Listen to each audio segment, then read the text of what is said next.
Welcome to a new edition of the Famous Interviews with Joe Dimino. On this episode, we talk with CFO and best-selling author Jamie Murray.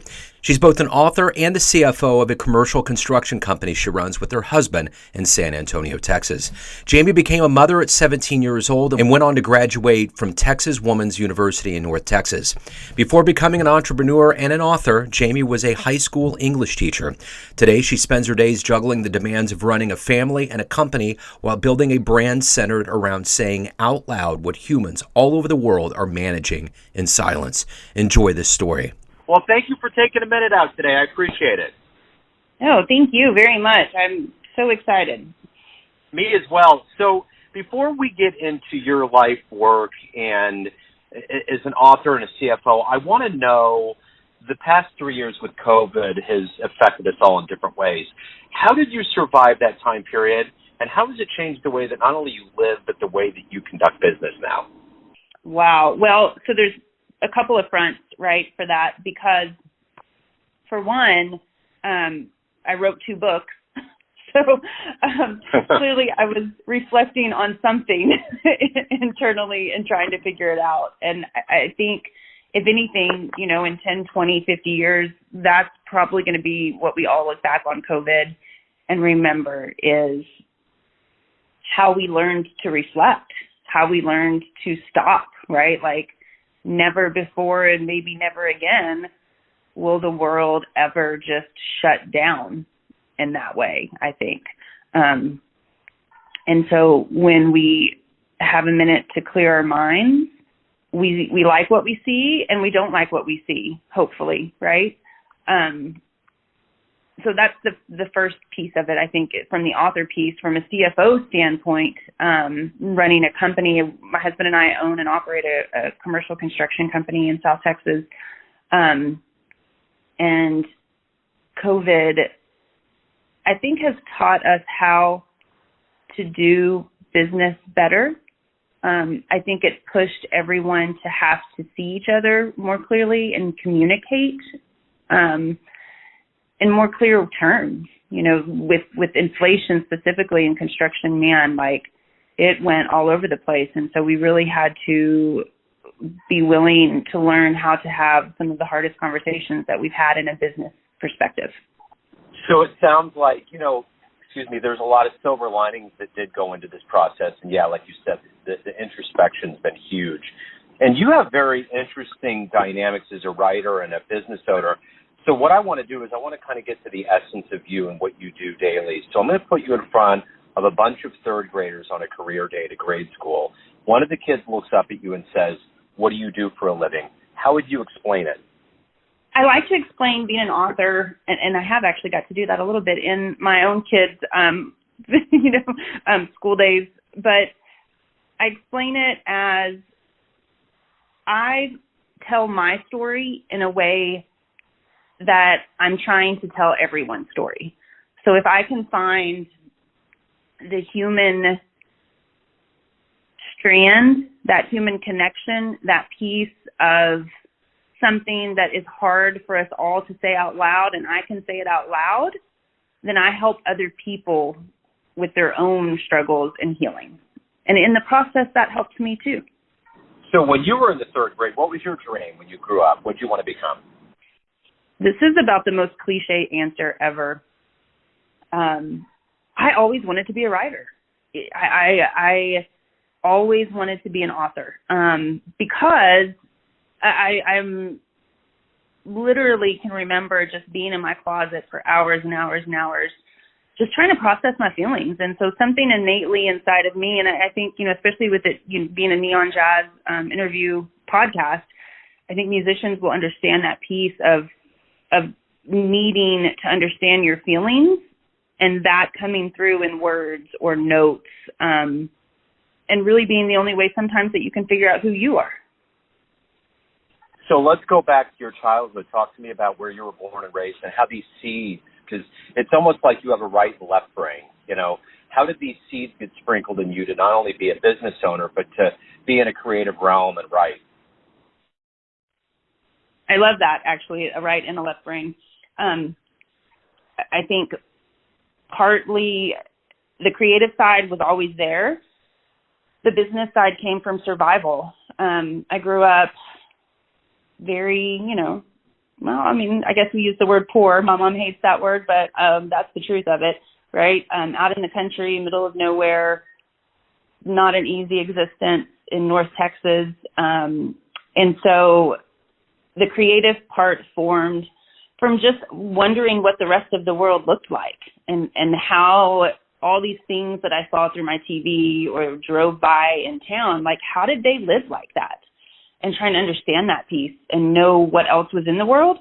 And I think the business side really didn't develop until about 10 years ago when my husband came home and said, hey, so I think I'm going to quit my job and start a company. And I said, what?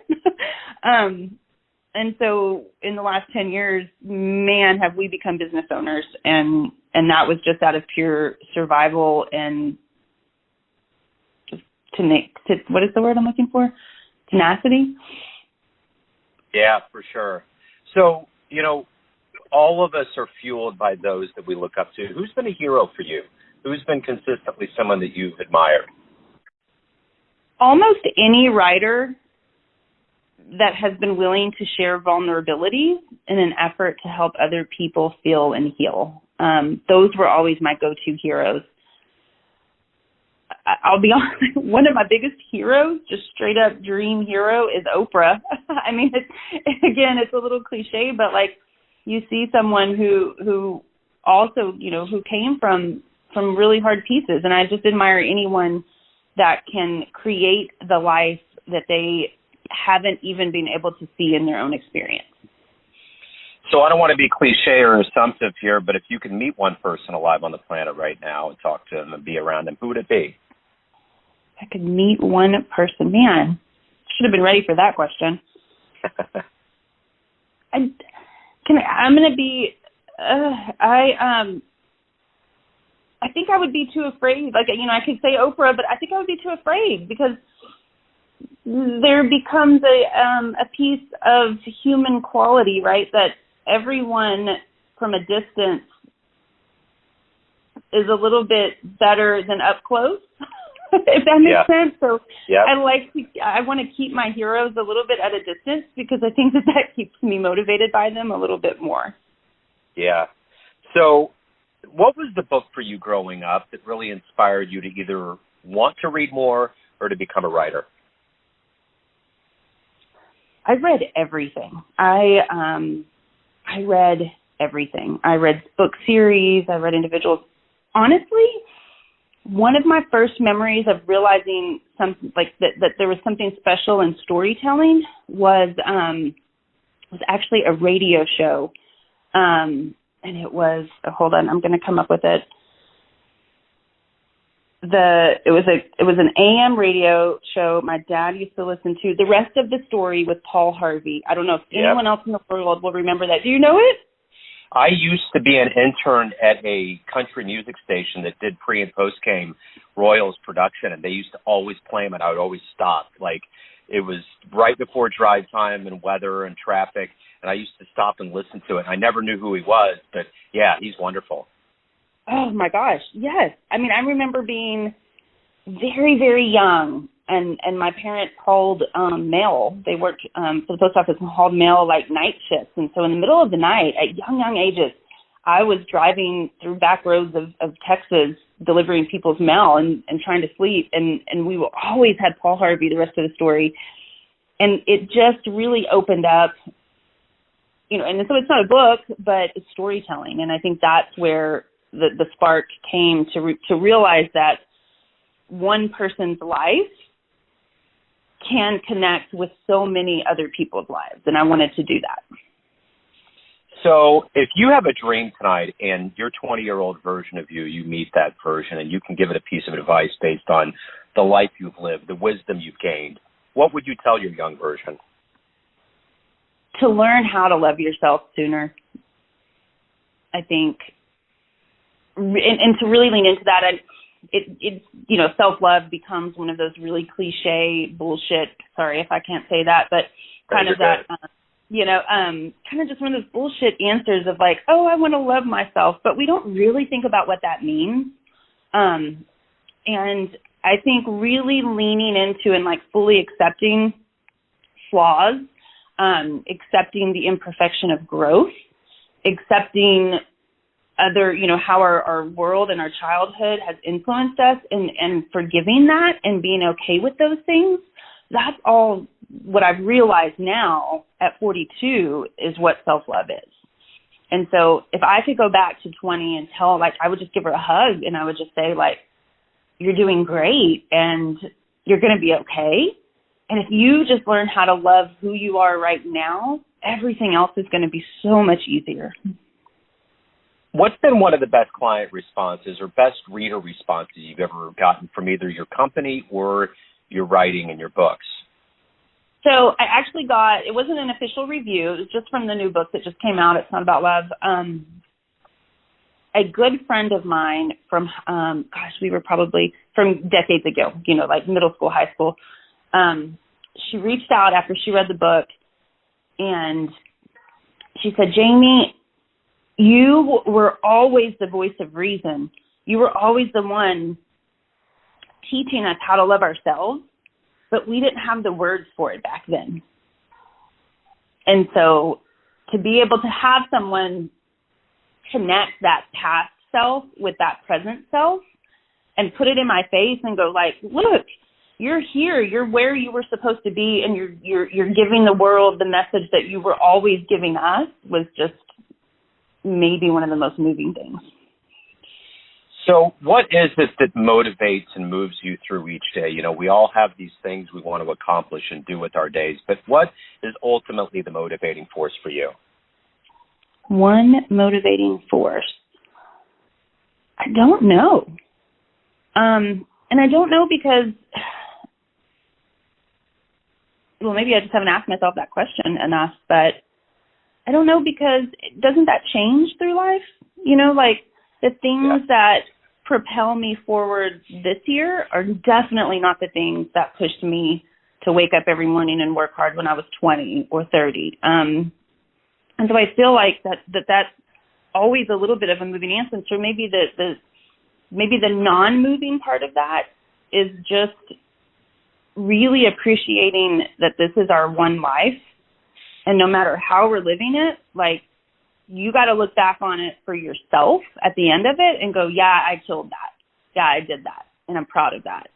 And I think I've just always wanted to be really proud of who I become.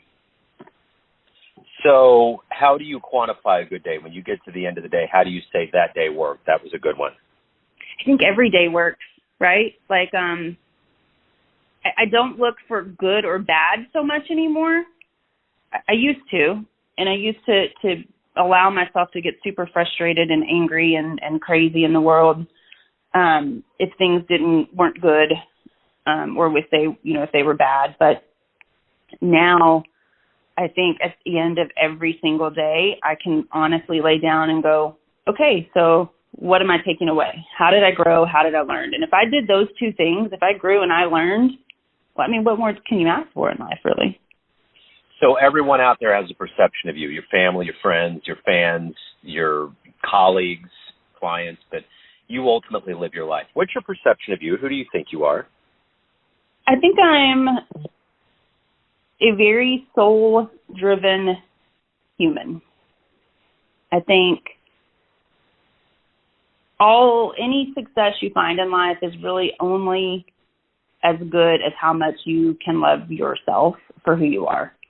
And even in moments where you don't necessarily have quote unquote success, right? Like, I think I am a person who, I'm a survivor, done all of the hard shit. I don't quit, and I'm not afraid to be wrong. That's a great answer. Jamie, if anyone out there wants to get your books, learn more about your company, anything related to your world, where can they go? Well, buy all the books on Amazon. Go there. And then my website's jamiemurrayauthor.com, JAMIE Murrayauthor.com. But yeah, Amazon, It's Not About Love. I'm loving this book. I'm so proud of it. I think it's going to heal people. I know it healed me. Wonderful. I love your energy, Jamie. Thank you for opening up, taking some time out today. Good luck with everything. I appreciate it.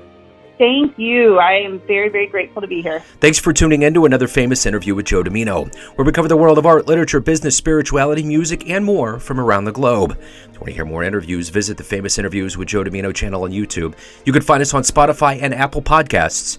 Thanks again for listening, and until next time.